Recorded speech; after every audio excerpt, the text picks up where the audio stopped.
Hello and welcome to this episode of Woman Fully Alive. I'm your host, Madeline Eames, and thank you for listening. In today's episode, I'm going to look at one of the things that I see that moves the dial for women at midlife to truly awaken and embrace the second half of life. So often I've worked with women who have big hearts, big desires, big dreams.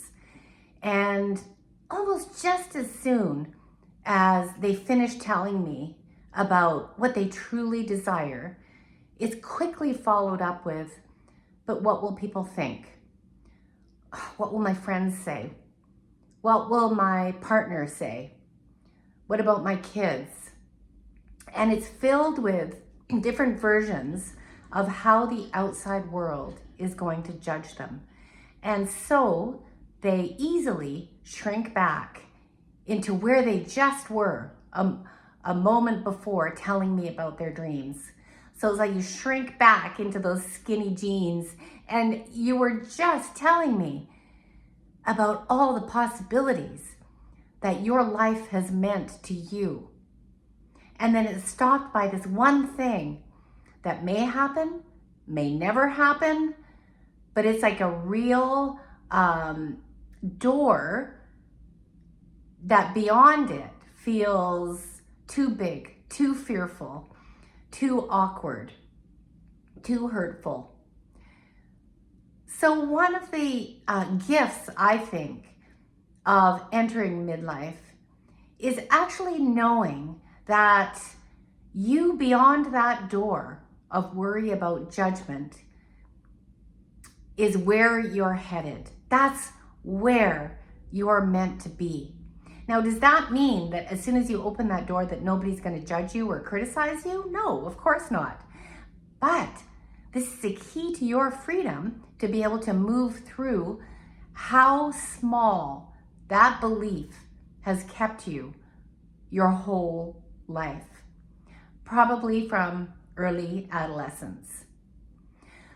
So when we think about opening that door, moving through judgment, telling it like it is, speaking your truth, living into your dreams, there's a few things that you should probably know. One is that you have never been done before. So if you're looking for examples out there of how this has been done or how this dream comes into the world, you won't find it. You will find similar dreams, similar lives, but you won't find yours because yours is unique, it's new, it's unknown, and it's probably what some people would call weird.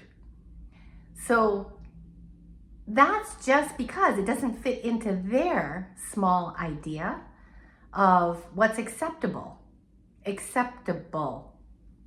what they can accept within their own nervous system capacity. So if there's something about you that's weird, that's strange, that is different, that's your uniqueness.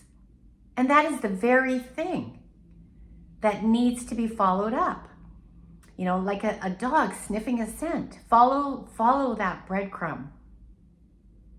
And it is the key, the door of freedom to breaking loose from what people think about you. So you may open the door, you embrace your weirdness, and or what the world would call weirdness, I call your gifts, your uniqueness.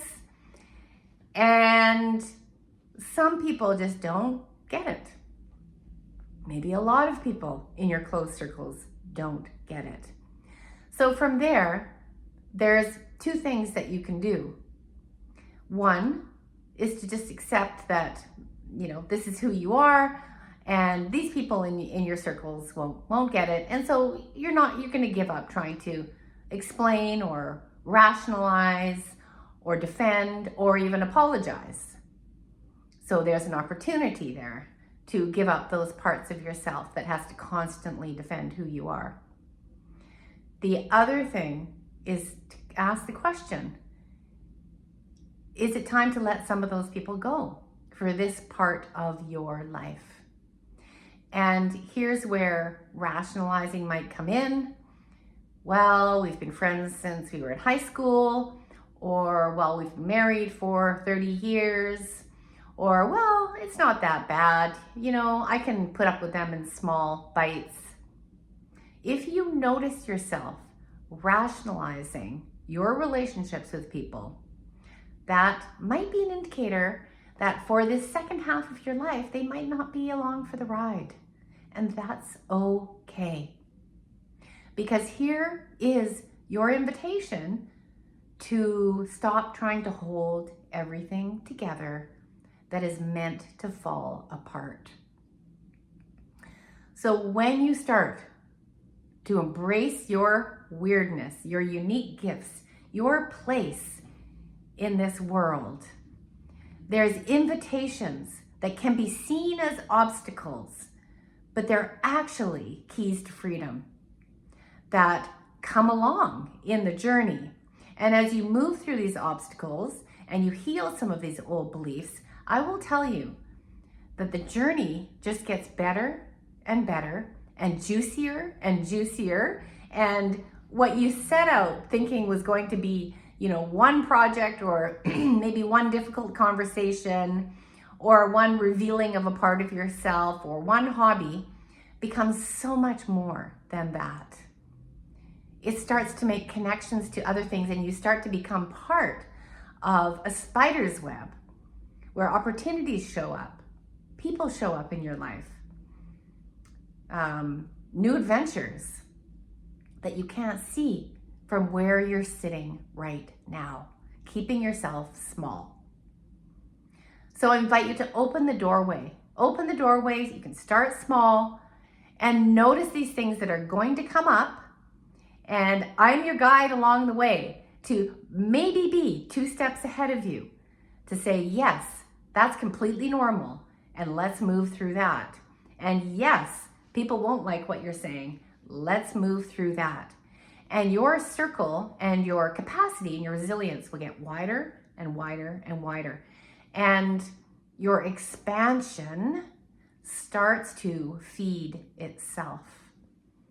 And before you know it, sometimes in a very short period of time, you'll look back and you'll see how small you were keeping yourself and how real those fears felt to you back then. That turned out to be maybe a shift in your life, but not half as difficult as you thought they were going to be. So embrace your weirdness at midlife, because if you don't do it now, when can you do it? And if you don't, the world's missing out on you, your gifts, your contributions, and your life. Not to mention, so are you. So I hope you've enjoyed this episode, and stay tuned for the next one as I run through the keys to embracing and awakening your aliveness at midlife and beyond.